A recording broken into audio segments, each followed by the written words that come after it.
வசனத்துக்குள்ளாய் போவோம். This is an interesting topic. இது மிகவும் ஒரு சுவாரஸ்யமான ஒரு தலைப்பு. And sermon title is Pure Heart. இந்த தேவ செய்தியினுடைய தலைப்பு சுத்த இருதயம். என்னது? இல்லை சத்தமா ஒரு வார்த்தை சொல்லுவாரு, சுத்த இருதயம். பக்கத்தில் இருக்கிறவங்களை பார்த்து சொல்லுங்க, சுத்த இருதயம். இன்னொரு வாட்டி சொல்லுங்க, சுத்த இருதயம். இன்னொரு வாட்டி சொல்லுங்க, சுத்த இருதயம். சரி, எத்தனை பேருக்கு சுத்த இருதயம் இருக்குது? யூஸ்வலா சுத்தமா வச்சுக்கிறதுன்றது நம்மளுடைய நேச்சர். மனுஷங்க மாத்திரம் இல்லை, மிருகம் கூட தன்னை என்ன பண்ணிக்கும், சுத்தமா வச்சுக்கும். நம்ம என்ன பண்ணுவோம், சில பேர் டெய்லி குளிப்பாங்க, சில பேர் டெய்லி உடம்பு குளிப்பாங்க, ஒரு 2 நாள் தலை குளிப்பாங்க. அடுத்தது மூஞ்சி என்ன பண்ணுவோம், ஃபேஸ் வாஷ் போட்டு என்ன பண்ணுவோம், சுத்தம் பண்றதா அது இல்லை வேற ஏதாதா சுத்தம் பண்றோம். கையை என்ன பண்ணுவோம், எத்தனை பேர் சாப்பிட்டு முடிச்சுட்டு கை கழுவாம சுத்தின்னு இருப்பீங்க? ஸோ அப்போ சுத்தம் அப்படின்றது நமக்குள்ள என்ன பண்ணிட்டு இருக்குது, ரெகுலரா இருக்குது. கரெக்டா? ஆனா இன்னைக்கு திடீர்னு தலைப்பு பார்த்தீங்க அப்படின்னு சொன்ன ஒரு ஸ்பெசிஃபிக்கான ஒரு வார்த்தை அங்க போட்டிருக்குது. என்னது? இருதயத்தை சுத்தமா வச்சுக்கிறது. ஸோ டக்குன்னு கேட்ட உடனே யாராலையும் பதில் சொல்ல முடியல அப்படின்னு சொன்ன காரணம் என்னன்னா, அதை பத்தி நம்ம என்ன பண்ணதில்லை, யோசிச்சது இல்லை. யோசிச்சவங்க எத்தனை பேர் உண்டு? காலையில நம்ம ஏஞ்சி என்ன பண்ணுவோம், பல்லு சுத்தம் பண்ணணும் நினைக்கிறேன். நாம இருதயத்தை சுத்தம் பண்ணணும் எத்தனை பேர் நினைச்சிருக்கிறோம்? ஒருத்தர் தான். மிச்சவங்க எல்லாம் நினைச்சிருந்தா சொல்லுங்க. என்ன நிதிஷா, நீ நினைச்சியா இருதயத்தை சுத்தம் பண்ணணும்னு? இல்லை. ஸோ அப்போ நம்ம வெளிப்புறமான நம்மளை நம்ம சுத்தம் பண்ணிக்கிறதுக்கு என்ன பண்ற காரியங்களை செய்யறோம், ஆனா உள்ள இருக்கிற இருதயத்தை சுத்தம் பண்றது இல்லை. எத்தனை பேர் பிபி மாத்திரை போடுறீங்க? போடுறோம். எதுக்கு போடுறோம்? எதுக்கு போடுறோம் சொல்லுங்க பார்க்கலாம். ஏன் பிரஷர் அதிகமாகுது அப்படின்னு கேட்டா, இருதயத்தில் இருக்கிற குழாய்கள் என்ன பண்ணிருக்குது, கொழுப்பால நிறைஞ்சிருக்குது, மாசுபட்டு இருக்குது. ஸோ இப்போ அதுல ரத்தம் என்ன பண்ணி ஆகணும் அப்படின்னா, இருதயம் என்ன பண்ணிட்டு இருக்குது, அந்த இடத்துல மாசுபடுத்திருக்குது, டேமேஜ் ஆகிருக்குது. ஸோ பிபி மாத்திரை போட்டால் கொழுப்பு போயிடும் நினைக்காதீங்க. என்ன ஆகுது, ரத்தம் தண்ணி ஆகுது. ஸோ அங்கே போய் அடிச்சிக்காதபடி என்ன பண்ணுது, போதும், அவ்வளோதான். ஆனால் இருதயத்தில் இருக்கிற வால்வ்ஸ் இன்னும் என்ன எப்படி தான் இருக்குது, கொழுப்புனால நிறைஞ்சதை தான் இருக்குது, அதில் எந்த மாற்றமும் இல்லை. ஸோ ஐயா இப்போ அதை சுத்தம் பண்ணுமான்னு கேட்டேன். நான் அதை பற்றி என்ன பண்ணல, பேசல. பண்ண முடியுமா அப்படின்னு கேட்டால் இன்னைக்கு என்ன பண்ணுறாங்க, எப்படி பண்ணுறாங்க, உள்ள ஒரு பைப் போட்டு அது என்ன பண்ணுறாங்க, ஆஞ்சியோபிளாஸ்ட் பண்ணுறாங்க. அந்த கொழுப்பை கழிச்சு எடுக்கிறதுக்குரியதான காரியங்களை செய்கிறாங்க. ஸோ இந்த மாதிரி காரியங்கள் எல்லாம் செய்கிறாங்க. ஆனால் வேத வசனத்தில் இந்த சுத்த இருதயத்தை பற்றி பேசியிருக்குது அப்படின்னு சொன்னால், எதை பற்றி பேசுகிறாங்கன்னு நாம் என்ன பண்ணியிருக்கணும், ஒன்று தெரிஞ்சவர்களாக இருக்கணும். அடுத்தது நம்ம ஆராய்ச்சி பார்த்து நம்ம இருதயத்தை நாம் என்ன பண்ணுறவர்களாக மாறணும், சுத்தமாக வைத்துக் கொள்கிறவர்களாய் மாற வேண்டும். ஹல்லேலூயா. எத்தனை பேருக்கு இருதயத்தை சுத்தமா வச்சுக்கணும்னு தோணுது? ஹல்லேலூயா. சும்மா ஹல்லேலூயா சொல்லிட்டு போக கூடாது. உண்மையான தோண என்ன பண்ணுங்க, ஒரு நெஞ்சு வலிக்கிற மாதிரி இருக்குது, பிபி ஏறுதுன்னா மாத்திரம் நம்ம என்ன பண்றோம், போய் மாத்திரை யாரோ விடுவோமா? என்னைக்காவது ஒரு நாள் மிஸ் பண்ணிட்டாலே நம்மளுக்கு அதுவே என்னவாயிடும், பதட்டமாயிடுது. ஆனா அனுதினமும் நம்ம இருதயத்தை சுத்தமா வைத்துக் கொள்ளாமல் நம்ம என்ன பண்ணி இருக்கிறோம், அதை பத்தின யோசனை கூட இல்லாம நம்ம என்ன பண்ணி கொண்டு இருக்கிறோம், சுத்தி கொண்டு இருக்கிறோம். ஹல்லேலூயா. இதுதான் உண்மை. சரி, so today we are going to see on this particular topic and learn things from that. இந்த குறிப்பிட்ட தலைப்பை குறித்து இந்த தேவ செய்தியிலே சில காரியங்கள் நாம் கற்றுக்கொள்ள போகிறோம். We'll turn our Bibles towards Matthew chapter 5 and read verse 8. மத்தேயு 5:8. இருதயத்தில் சுத்தமுள்ளவர்கள் பாக்கியவான்கள். அவ்வளவுதான். என்னது? இருதயத்தில் சுத்தமுள்ளவர்கள் பாக்கியவான்கள். அப்போ இருதயம் சுத்தமா இருக்கணும்னு சொல்றது நான் கிடையாது. யாரு? தேவன். தேவன் உங்க இருதயத்தை என்ன பண்ண சொல்றாரு? சுத்தமாக வைத்துக் கொண்டு இருக்கலாம். ஆனால் நீங்க யாரு? பாக்கியவான்கள். ஸோ இன்னைக்கு நாம எடுத்துக்க போறது அந்த பாக்கியவான்கள் கூட கிடையாது. எது அப்படின்னு கேட்டால் இருதயத்தில் சுத்தம். இதுதான் நம்ம என்ன பண்ண போறோம்? எடுத்துக்க போறோம். ஸோ இந்த சுத்தமா இருக்கிறதுன்றது வந்து வெளிப்புறம் மாத்திரம் கிடையாது அப்படின்றதுக்கு ஒரு எக்ஸாம்பிள் ஒன்று நான் ரெடி பண்ணியிருக்கிறேன். என்ன எக்ஸாம்பிள் அப்படின்னு கேட்டா, எத்தனை பேர் பனி பார்த்துருக்கிறீங்க? பனி பொழிவு, பனி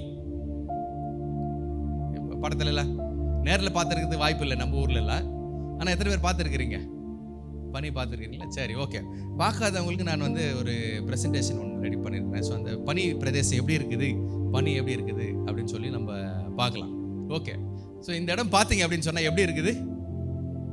பனி நிறைந்து எப்படி வெண்மையா தூய்மையாய் இருக்குது. நல்லா இருக்குதா? எத்தனை பேருக்கு பனியில் போகணும்னு ஆசை? ஸ்னோ. ஸோ இதில் போகிறதுக்கு அனைவருக்கும் ஆசை. சரி, ஓகே. அடுத்த ஸ்லைட். ஸோ இதுவும் என்ன பண்ணியிருக்குது? பனி பொழிஞ்சிருக்குது. இதெல்லாம் வீடெல்லாம் இதை போட்டு வீடு மேலெல்லாம் என்ன பண்ணியிருக்குது? பனி பொழிஞ்சிருக்குது. இது எந்த இடம் நினைக்கிறீங்க? இதெல்லாம் ஃபாரின் ஐயா அப்படின்லாம் நினைக்காதீங்க, இந்தியா தான். இது நம்ம ஹிமாலயன் சைடு போனீங்க அப்படின்னு சொன்னால் இடம் எப்படி தான் அங்கே இருக்குது தான். இங்கே பார்த்தீங்க அப்படின்னு சொன்னால் எல்லா இடத்துலையும் நம்ம காமனாக பார்க்குறது பனிப்பொழிவு எப்படி வெண்மையாக அந்த இடத்த என்ன பண்ணிட்டு இருக்குது? மாற்றிருக்குது. ஸோ அப்போது வெண்மை எதை குறிக்குது? பரிசுத்தமும் சுத்தமும். அதை தான் என்ன பண்ணுறது? யூசுவலாக குறிக்குது. சரி. ஸோ இப்போ நீங்கள் பார்த்தீங்க அப்படின்னு சொன்னால் இந்த பனியை பொறுத்த வரைக்கும் இதில் இன்னொரு கேரக்டர்ஸ் இருக்குது. இந்த கொட்டுற பனியை எடுத்து நீங்கள் யாராவது மைக்ரோஸ்கோப்பில் பார்த்து என்ன டிசைனில் இருக்குதுன்னு யாருக்கா தெரியுமா? அது ஸ்னோ ஃப்ளேக்குன்னு சொல்லுவாங்க, பனி துளி. நம்ம வண்டிங்க மேலெல்லாம் ஊற்றிருக்கோம். அது என்ன அப்படின்னு கேட்டால் அது கடைசியாக உருகி என்ன பண்ணுது? அது மேலே வந்திருக்கு. அது பண்ணி அந்த வெண்மையான தன்மை இல்லை. அது காரணம் என்ன அப்படின்னு கேட்டால் இங்கே வெப்பநிலை. ஸோ சுற்றி இருக்கிற வெப்பநிலை சூடாக இருக்கிறதுனால தண்ணியை என்ன பண்ணிடுது? மாறிடுது. ஆனால் தண்ணியாக மாறாத இடத்துல இருக்கிற இந்த மாதிரி பனியை நீங்கள் எடுத்து ஒரு துளியை நீங்கள் பார்த்தீங்க அப்படின்னு சொன்னால் அது எப்படி இருக்குன்னா அடுத்த ஸ்லைடில் பாருங்க. இந்த மாதிரி இருக்கும். ஒரு பனி துளி எப்படி இருக்கும்? தண்ணி துளி எப்படி இருக்குதுன்னு பார்த்துருக்கிறீங்க, உங்க எல்லாருக்கும் தெரியும். ஸோ அதுக்கு பின்னாடி இருக்குது பாருங்க, அந்த ஸ்லைடுக்கு பின்னாடி அந்த தண்ணி துளி எப்படி இருக்குதுன்னு நீங்கள் பார்க்கலாம். ஆனால் பனித்துளி பார்த்தீங்க அப்படின்னு சொன்னால் இந்த மாதிரி தான் இருக்கும். எப்படி இருக்குது பார்க்கறதுக்கு? நம்ம கிறிஸ்மஸ்க்கு எல்லாருக்கும் என்ன பண்ணுவோம்னா இங்கே கட்டி தொங்க விடுவோம், பார்த்துருக்கீங்களா? ஆனால் அது பனித்துளினே யாருக்கு தெரியாமல் என்ன பண்ணியிருப்போம்? நம்ம என்ன நினச்சி கட்டுவோம்? அதை ஸ்டாரு, டெக்கரேஷனு, அதுவும் கலர் கலராக கட்டுவோம். கோல்டு கலரில் கட்டுவோம், ரெட் கலரில் கட்டுவோம், க்ரீன் கலரில் கட்டுவோம், என்ன பண்ணுவோம். ஆனால் ஆக்சுவலாக பனித்துளி பார்த்தீங்கன்னு சொன்னால் இந்த மாதிரி தான் இருக்கும். அழகாக இருக்குதா இல்லையா? ஓகே. ஸோ இது எல்லாம் ஒன்று சேர்ந்த ஒன்று பெரும் பனித்துளியாக என்ன பண்ணுது? மாறுது. ஆனால் இதில் ஒரு ஆச்சரியம் என்ன அப்படின்னு கேட்டால், பனித்துளி உருவாவதுக்கு என்ன தேவைப்படுது அப்படின்னு கேட்டால் ஒரு அழுக்கு, ஒரு டஸ்ட் பார்ட்டிக்கல். என்னது? நம்ப முடியுமா யாராவது? பார்க்குறதுக்கு எவ்வளோ வெள்ளையாக இருக்குது. ஆனால் அந்த வெள்ளையாக இருக்கிற பனித்துளிக்கு ஒரு ஸ்டார்ட் பாயிண்ட் எது அப்படின்னு கேட்டால் என்னது? அழுக்கு, டஸ்ட் பார்ட்டிக்கல். ஸோ இப்போ இதே பனித்துளியை மைக்ரோஸ்கோப்பில் எடுத்துகிட்டு போய் வச்சு எப்படி இருக்குதுன்னு பார்த்தீங்க அப்படின்னு சொன்னால் அடுத்த ஸ்லைடு. ஆனால் அதனுடைய நடுவு பகுதிகளில் பார்த்தீங்க அப்படின்னு சொன்னால் என்ன இருக்குது? அழுக்கு, கருப்பான ஒரு அழுக்கு. ஆனால் வெளியில் நம்மளுக்கு ஒட்டு மொத்தமாக பார்க்கும்போது எப்படி தெரியுது? வெள்ளையா தெரியுது. இன்னைக்கு அநேக கிறிஸ்தவர்களும் உள்ள என்ன பண்ணின்னு இருக்கிறோம்? இருதயத்தில் இந்த மாதிரி எடுத்துருமா இந்த மாதிரி அழுக்கு வச்சிருக்கிறோம். ஆனால் பார்க்கறதுக்கு எப்படி இருக்கிறோம்? எதன் மூலமா? வெள்ளை சட்டை, வெள்ளை பேண்ட், ஸ்கார்ஃப் வெள்ளை, போகும்போது பனி மாதிரி என்ன இருப்போம். ஆனா இருதயம் சுத்தம் இல்லாம இருக்கு. அதுதான் ரியாலிட்டி. இந்த கம்பாரிசன் யாரும் எதிர்பார்க்க மாட்டாங்க. ஆனா உண்மையாலே கம்பாரிசன் நான் யோசிச்சு பார்த்தப்போ இன்னைக்கு அநேக கிறிஸ்தவர்கள் என்ன பண்றாங்கன்னு சொன்னா, வெளி தோற்றத்தில் என்ன பண்றாங்க? வெண்மையா என்ன பண்றாங்க? காமிச்சிக்கிறாங்க. ஜெபம் பண்றது, பேசுறது எல்லாமே எப்படி இருக்கும்? தூய்மையா இருக்கும். ஆனால் இருதயம் எப்படி இருக்குது? அழுக்கா இருக்கு. ஹல்லேலூயா. நீங்க ஒத்துக்கிறீங்களோ ஒத்துக்கலையோ, உண்மை என்னதான்? ஏன்னா நம்ம இருதயத்தை சுத்தமா வச்சுக்கணும்ன்றதை நம்ம daily யோசிக்காதப்போ we for sure know that our hearts are not clean. நிச்சயமாகவே நம்மளுடைய இருதயத்திலே அழுக்கு இருக்கிறது, சுத்தமில்லாத ஒரு இருதயமாக இருக்கிறது. And this heart is the identity of a man. இந்த இருதயம் என்பது ஒரு மனிதனுடைய அடையாளமாக காணப்படுகிறது. We for sure are determined by what our hearts are. நாம் நம்மளுடைய இருதயம் எப்படி இருக்கிறதோ அதை பொறுத்து தான் நம்மை நாம் தீர்மானிக்கிறவர்களாக இருக்கிறோம். இதுல என்ன விஷயம் அப்படின்னு கேட்டா, நம்ம சொல்லும் போது ஒருத்தரை பத்தி நம்ம சொல்லும் போது எதை வச்சு நம்ம எடை போடுறோம்? எதை வச்சு எடை போடுறோம்? அவன் நல்லவன் அப்படின்னு சொல்ற நம்ம எதை வச்சு சொல்லுவோம்? செய்கை எங்கிருந்து வருது? உள்ளிருந்து வருது. ஸோ இப்போ எக்ஸாக்டா உள்ளிருந்து எங்க வருது அப்படின்னு கேட்டால், வேதம் சொல்கிற காரியம் எது? இருதயம். ஸோ ஒரு மனுஷனையே நம்ம எடை போடுறது எதை வச்சு எடை போடுறோம் அப்படின்னு கேட்டால், எதை வச்சு எடை போடுறோம்?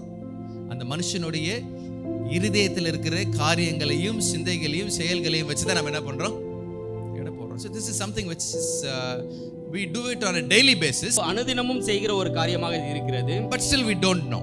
அப்படி இருந்தும் நாம் தெரியாமல் இருக்கிறோம். And that is how we have been living all this while. அப்படிதான் இந்த நாள் வரையிலும் நாம் வாழ்ந்து கொண்டே இருக்கிறோம். And God very clearly has mentioned in Bible, not only in this verse, many verses, that your heart has to be clean before God. இந்த ஒரு வசனத்தில் மாத்திரமல்ல, வேதத்தில் அநேக பகுதிகளில் தேவன் உங்களுடைய இருதயம் தேவனுக்கு முன்பாக சுத்தமாக இருக்க வேண்டும் என்று வெளிப்படுத்தியிருக்கிறார். And God also says that if your heart is clean, அது மாத்திரமல்ல, தேவன் சொல்லும் பொழுது உங்கள் இருதயம் சுத்தமாக இருந்தால் you reflect God. நீங்கள் தேவனை பிரதிபலிக்கிறவர்களாக காணப்படுவீர்கள். அப்போதான் நம்ம ஒரு ஸ்டேட்மெண்ட் இருக்குது. என்ன ஸ்டேட்மெண்ட் இருக்குது அப்படின்னு சொன்னா, நீங்க யாருடைய சாயலில் சிருஷ்டிக்கப்பட்டவங்க? தேவனுடைய சாயலில் சிருஷ்டிக்கப்பட்டவங்கன்னு உங்க இருதயம் சுத்தமா இருந்தாதான் என்ன பண்ண முடியும்? சொல்ல முடியும். ஏன் அப்படின்னு கேட்டா, நம்ம பழமொழி ஒன்று இருக்குது. என்ன சொல்லுவோம்? அகத்தின் அழகு முகத்தில் தெரியும். அப்போ தேவன் நம்மள பிரதிபலிக்கணும் அப்படின்னு சொன்னால், நம்ம அகம், நம்ம இருதயம் என்னவா இருக்கணும்? என்னவா இருக்கணும்? சுத்தமா இருக்கணும். So that is very very important. இது மிக மிக முக்கியமான ஒரு காரியம். இப்போ நான் டிஃபைன் பண்ண போற ஒரு காரியம் என்ன அப்படின்னு கேட்டா, ஒன்னு சுத்தம், இன்னொன்னு இருதயம். சுத்தம்னா நம்மளுக்கு என்னன்னு தெரியணும்.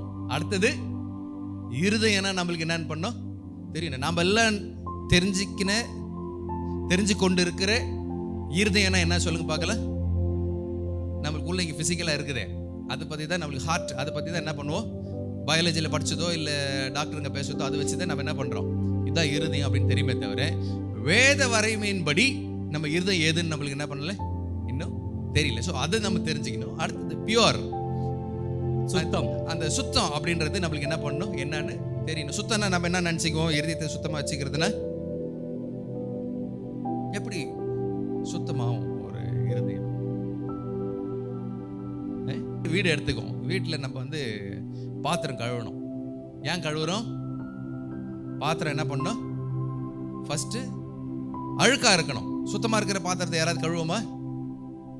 கழுவ மாட்டோம். So we select a vessel which is dirty. நாம் அழுக்காக இருக்கக்கூடிய ஒரு பாத்திரத்தை எடுத்துக்கொள்கிறோம். அடுத்தது அதை என்ன பண்ணுவோம்? ட்ரீட் பண்ணுவோம். என்ன ட்ரீட் பண்ணுவோம்? ஃபர்ஸ்ட் தண்ணி ஊற்றுவோம், அலசுவோம், அதுக்கப்புறம் சோப் போடுவோம். அடுத்தது சோப்லையும் போலன்னா கேட்கலையாப்பா, என்ன யாரும் பாத்திரம் கழுவாத மாதிரி பேசுறீங்களா? ஃபர்ஸ்ட் கம்மினார் போட மாட்டீங்க. ஃபர்ஸ்ட் நார்மலா கையில தேய்ப்போம். கையில போலன்னா அடுத்தது ஸ்பாஞ்ச் மாதிரி ஒன்று வச்சுருக்கோம். இப்போலாம் இந்த தேங்காய் நார்லாம் போயிடுச்சு, தேங்காய் நார் சபினாலாம் போயிடுச்சு, ஸ்பாஞ்சு ஒன்று வச்சுருக்கிறோம். அந்த ஸ்பாஞ்சுக்கும் கேட்கல அப்படின்னு சொன்னால் அடுத்ததான் என்ன பண்ணுவோம்? எடுத்தோன்னே பரபரன்னு போய் தேய்ச்சா என்ன ஆகும்? பாத்திரம் தேய்ச்சி போயிடும். ஸோ அதுக்காக நம்ம என்ன பண்ண மாட்டோம்? எடுத்தோடனே யாரும் அப்படி யாராவது தேய்க்கிறீங்கன்னா கொஞ்சம் யோசிச்சு என்ன பண்ணுங்க, தேய்ங்க. அப்புறம் கம்பினார் போட்டு தேய்ச்சி அப்பயும் ஒரு சில கரை போலன்னு என்ன பண்ணுவோம்? அடுத்தது லெமனு, வினிகர், அப்புறம் ரெண்டுத்தையும் சேர்த்து சுட தண்ணியில் கூட என்ன பண்ணுவோம்? போடும். This is how we have a pattern of cleaning something which is dirty. அழுக்காக இருக்கக்கூடிய ஒரு பாத்திரத்தை கழுவுவதற்கு இந்த மாதிரியான முறைமைகளை நாம் செய்து கொண்டிருக்கிறோம். Now we can't do all these things to our heart. இவை எல்லாவற்றையும் நம்முடைய இருதயத்தில் அப்படி அந்த மாதிரியான காரியத்தை செய்ய முடியாது. இதுல ஏதாவது ஒரு காரியம் அந்த மாதிரி பண்ண முடியுமா இருதயத்துக்கு? நோ. இதுல ஏதாவது பண்ணோம் அப்படின்னு சொன்னா என்ன ஆயிடுவோம்? செத்துருவோம். அவ்வளவுதான். ஐயா என் இருதயத்தை சுத்தம் பண்ணணும் ஃபெனால் எடுத்து குடிச்சா என்ன ஆகும்? இருக்கிறாங்க சில பேர். ஏன் அப்படின்னு கேட்டா இருதயம் என்னவா இருக்குது? இருக்குது. அப்ப யோசிச்சுங்க, நீங்க ஃபெனால் குடிக்கிறவங்களுக்கு எல்லாம் என்ன இருக்குது? இருதயம் சுத்தமா இல்ல. That's why it has corrupted them to the core to drink phenol. அந்த இருதயம் அசுத்தமா இருப்பதனால் அவங்க பெனாயில் கொடுக்க வேண்டும் என்று நினைக்கிறார்கள். பட் பாத்திரங்களுக்கோ இல்ல வெளியில இருக்கிற தரைக்கோ பாத்ரூமுக்கோ நம்மளுக்கு என்ன இருக்குது? கெமிக்கல்ஸ் இருக்குது. ஆனா நம்ம இருதயத்தை சுத்தம் பண்றதுக்கு என்னதான் இருக்குது? தேவனுடைய வார்த்தை மாத்திரம் தான் இருக்கு. So that is the substance that we have to clean our hearts. நம்மளுடைய இருதயத்தை சுத்தம் செய்வதற்கு தேவனுடைய வார்த்தை இருக்கிறது. அதுல இங்கிலீஷ்ல பாத்தீங்க அப்படின்னு சொன்னா பியூர் அப்படின்னு சொன்னா சுத்தம் செய்யலாம். அதுலயே கிரேட்ஸ் இருக்குது. எவ்வளவு லெவலுக்கு சுத்தமா இருக்க முடியும்ன்ற ஒரு கிரேட் இருக்குது. நீங்க பாத்தீங்க அப்படின்னு சொன்னா ஹாஸ்பிட்டல்ல சர்ஜிக்கல் எக்யூப்மெண்ட்ஸ் யூஸ் பண்ணுவாங்க.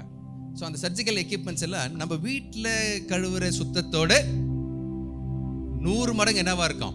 சுத்தம் ஜாஸ்தி இருக்கும்.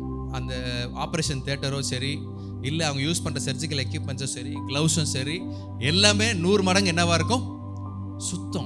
சுத்தத்தில் தான் கிரேட் என்ன பண்ணியிருக்கிறாங்க ஜாஸ்தி. ஸோ அப்போது அது பியூரா அப்படின்னு கேட்டால் எஸ், அவங்க பியூராக வச்சாதான் அவங்க என்ன பண்ண முடியும்? அதை எடுத்து ஆப்ரேஷனுக்கு யூஸ் பண்ண முடியும். அது மாத்திரம் கிடையாது. நீங்கள் அடுத்தது இன்னொரு பியூரிட்டி எங்கே பார்ப்பீங்க சொல்லுங்க பார்க்கலாம்? கோல்டுலேயே என்ன இருக்குது? பியூரிட்டி. கோல்டில் வந்து நீங்கள் செம்பு கலக்குனீங்க இல்லை வேறு ஏதாவது கலக்குனீங்க அப்படின்னு சொன்னால் அதோட பியூரிட்டி லெவல் என்ன பண்ணியிருக்கோம்? கம்மியாயிடும். எவ்வளோக்கு எவ்வளோ அதை கம்மி பண்ணுறோமோ அவ்வளோக்கு எவ்வளோ கோல்டினுடைய பியூரிட்டி என்ன பண்ணின்னு இருக்கும்? இன்க்ரீஸ் ஆகும். ஆனால் பியூரிட்டி இன்க்ரீஸ் ஆகிடுச்சுன்னா அது உடஞ்சிடும், அது வேறு விஷயம். பட் பியூரிட்டி இருக்குதா அப்படின்னு கேட்டால் கலப்படம் இல்லாத கோல்டுக்கும் கலப்படம் இருக்கிற கோல்டுக்கும் என்ன இருக்குது? பியூரிட்டி டிஃபரன்ஸ் இருக்குது. ஸோ நம்ம சுத்தமாக வச்சுக்கிறோன்னு சொல்லலாம் நம்ம இருதயத்தை. ஆனால் அதுலேயும் நீங்கள் பார்த்தீங்க அப்படின்னு சொன்னால் அதிபரிசுத்தம் அப்படின்னு சொல்லிட்டு ஒரு வார்த்தை வேதத்தில் உண்டு. ஸோ அப்போது அதிபரிசுத்தமாக நம்ம இருதயம் இருக்கணும் அப்படின்னு சொன்னால் நார்மலாக இருக்கிற காரியங்கள் கூட என்ன பண்ணிவிடும்? நம்மள பரிசுத்தத்தை கொளுத்தி போட்டுரும். நார்மலாக ஒரு வீட்டில் நம்ம செய்யக்கூடியதான காரியங்கள் என்னென்ன அப்படின்னு கேட்டால், ஒரு பொய், ஒரு பொறாமையான சிந்தனை, கோவத்தில் வருகிறதான வார்த்தைகள், இதெல்லாம் நம்மளுடைய பியூரிட்டி என்ன பண்ணின்னு இருக்கோம்? 100% பியூராக இருக்கிறோம்னு வச்சு காலை ஏஞ்சி நம்ம சுத்திகரித்து ஜெபிச்சு நம்ம இருதயத்தை என்ன பண்ணிக்கிறோம்? சுத்திகரிச்சுக்கிறோன்னு வச்சுக்கோங்களேன்.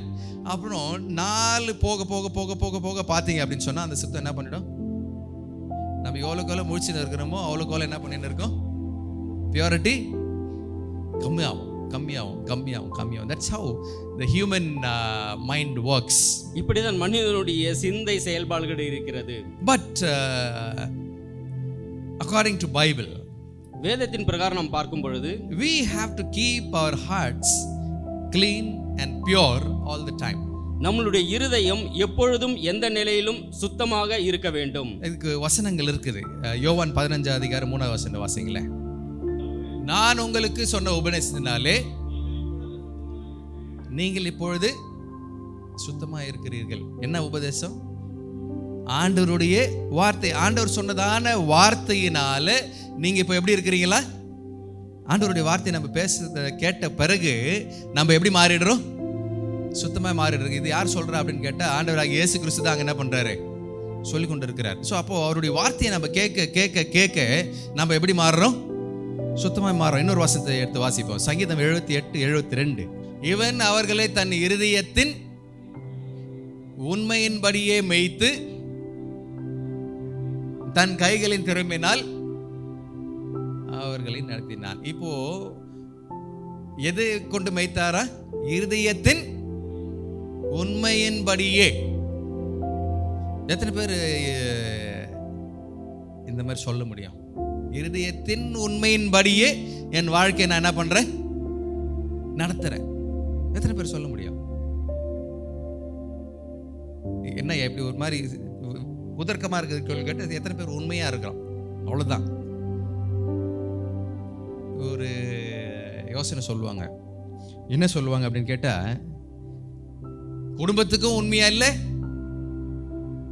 அவங்களுக்கே அவங்க உண்மையா இல்லைன்னுவாங்க.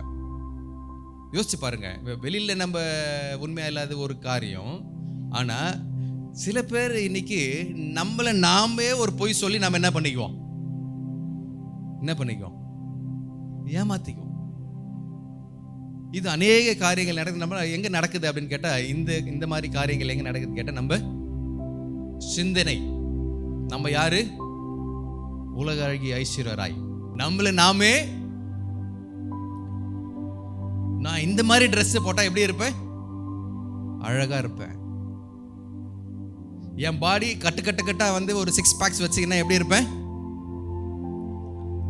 நம்மளே நாமே என்ன பண்ணிக்கிறது? பொய் சொல்லிக்கிறது. வெளியில சொல்லறது விடுங்க, வெளியில வந்து என்ன பண்ணுவோம்? சொல்லுவோம், குண்டுக்க மண்டக்க சொல்லுவோம். ஆனா நம்மளே நம்ம மாற்றிக்கிறதா நம்மளுக்கு சிரிப்பு. வெளியிலன்னா ஏதோ ஒரு பர்பஸ் இருக்கும். ஒன்று அவங்க திட்ட போறாங்க, இல்லை நம்மளுக்கு நஷ்டமாயிடும், நம்மளுக்கு பிரச்சனை வந்துடும், இல்லை நம்ம போய் சொன்னாதான் என்ன பண்ண முடியும், எஸ்கேப் ஆக முடியும் அப்படின்லாம் என்ன பண்ணுவோம், சொல்லுவோம். ஆனா நாமளே போய் சொல்லிக்கிறதுன்றது வந்து கொஞ்சம் சிரிக்கத்தக்க காரியமா இல்லை எப்படி சொல்லலாம் அதை? சொல்லுங்களேன். இது வரைக்கும் நான் பார்த்ததுல வந்து ஒரு 10-15% தான் உடம்ப வந்து நான் ஆரோக்கியமா வச்சுக்கணும்னு நினைக்கிறவங்க. மிச்சம் எல்லாரும் எதுக்கு வைக்கிறேன்னு நினைக்கிறாங்க?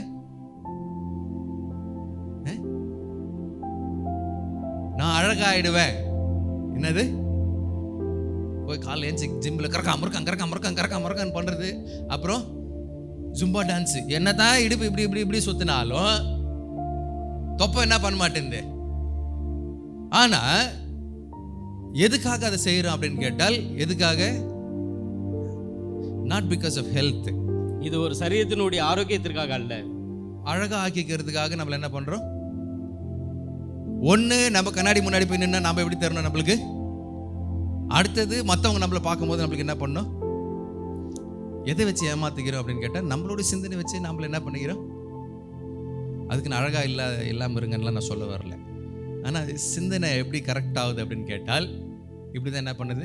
இருதயம் கரெக்டா நம்ம போய் சொல்லிக்கிறோம். சில பேர் எதுவுமே பண்ண மாட்டாங்க, ஆனா பேசும்போது நீங்க பாத்தீங்க அப்படி சொன்னா, நான் யாரு? எக்ஸசைஸ் பண்ண மாட்டாங்க, சாப்பாடு குறைக்க மாட்டாங்க, அடுத்தது தூங்குற டைம் என்ன பண்ண மாட்டாங்க, குறைக்க மாட்டாங்க, வீட்டில் வேலை செய்ய மாட்டாங்க. ஆனா எனக்கு என்ன பண்ணோம்? சிந்தனையில் ஆட்டோமேட்டிக்காக வெயிட் குறைஞ்சிச்சு. அடுத்தது நான் எப்படி ஆயிட்டேன்? சில பேர் என்ன பண்ணுவாங்கன்னா, நான் இன்னொரு டாக்டிக்ஸ் சொல்றேன், இதெல்லாம் நான் பார்த்ததை சொல்றேன். கண்ணாடியை வந்து கழுத்தில் வச்சிருவாங்க, கண்ணாடி மேலே தான் இருக்கும். என்ன தெரியாது? பாடி தெரியாது. ஏன் என்கிட்ட சொன்ன காரியங்கள் பாடி தெரிஞ்சா மனசு என்ன ஆயிடுமா? கஷ்டமாயிடும். பொய்யா இல்லையா இது? அவங்களே போய் சொல்லிக்கிறதா இல்லையா? என்ன அறுது போய் சொல்லிக்கிறது? என்ன கண்ணாடி இங்க இருக்குது, என்னடா கண்ணாடி இங்க வச்சு அப்படி சொன்னா கீழே வச்சா என்ன ஆயிடுமா? முகம் மாத்திரம் அவங்க என்ன பண்ணிக்கிறாங்க? அழகா வச்சுக்கிறாங்க. ஸோ அப்போ நம்மளே நம்ம என்ன பண்ணிக்கிறோம்? போய் சொல்லி, இதுதான் அது வசனம் சொல்லுது. நம்மள என்ன பண்ணிக்கூடாது? போய் சொல்லி நம்மளை மாய்த்து கொள்ளக்கூடாது. அடுத்தது இன்னொன்று, சங்கீதம் 86:11-12. யாருக்கு பயந்திருக்கும்படி? கர்த்தருக்கு பயந்திருக்கும்படி இருதயத்தை, இதுவும் பியூரிட்டி, இதுவும் நம்ம இருதயத்தை சுத்தம் செய்கிறது. எது சுத்தம் செய்யும்? தேவனுடைய நாமத்திற்கு பயந்து இருக்கிறது, அது பேரும் சுத்தம் தான். ஆனா இருதய சுத்தம் என்ன பண்ணாது? எத்தனை பேர் தேவனுக்கு பயப்படுறோம்? எல்லாரும் கை தூக்குவோம். கரெக்டா? தேவனுக்கு பயப்படாதவங்க யாராவது இருக்கிறீங்களா இங்க? தூக்க மாட்டோம். ஏன்னா உண்மையா நம்மளா யாருதான்? தேவனுக்கு பயப்படுகிறவர்கள், ஆனால் பயப்பட மாட்டோம். இந்த பக்கம் தேவனுக்கு பயப்படுறோம்னு சொல்லுவோம், இந்த பக்கம் தேவனுக்கு பிரியமில்லாத காரியங்களை செய்வோம். ரெகுலரா ஒரு நொடிக்கு ஒரு முறை என்ன பண்ணுவோம்? செய்வோம். ஸோ அப்போ இறுதி சுத்தமா இருக்குமான்னு கேட்டால் வாய்ப்பில்லை. ஸோ அப்போ தேவனுக்கு பயப்படுறதுதான இருதயத்தை நம்ம வைத்துக் கொள்கிறவர்களா இல்லை அப்படின்னு சொன்னால் we don't have a pure heart. நமக்கு சுத்தமான ஒரு இருதயம் இருக்காது. And main thing is our heart, pure heart cannot be mixed with this world. இந்த நம்மளுடைய சுத்தமான இருதயம் இந்த உலகத்தோடு கலந்து இருக்க கூடாது. And உலகத்தோட நம்ம கலந்து இருக்கிறோமா இல்லையா அப்படின்னு கேட்டால் 100% நம்ம என்ன பண்ணிருக்கிறோம், கலந்து தான் இருக்கிறோமே தவிர we don't live a life which separates us apart from this world. இந்த உலகத்திலிருந்து பிரிந்தவர்களாக சுத்த இருதயம் உள்ளவர்களாக நம்ம வாழ்கிறோமா இல்லையா என்பது நமக்கு கேள்விக்குறியா தான் இருக்கிறது. And we accept to mingle with this world. நாம் இந்த உலகத்தோடு கலந்து இருக்கும்படி நம்ம நாமளே ஒப்பு கொடுத்து அதிலே சேர்ந்து கொள்கிறோம். And we do all worldly things. இந்த உலகபூர்வமான அனைத்து காரியங்களையும் நாம் செய்கிறோம். And we don't do the things of the heaven. ஆனால் பரலோகத்திற்கான ஒரு காரியத்தை நாம் செய்வது கிடையாது. இப்போ பரலோகம் போனோம் அப்படின்னு சொன்னால் பரலோகத்துக்குரிய காரியங்களை நம்ம என்ன பண்ணி தான் ஆகணும், செஞ்சாகணும்.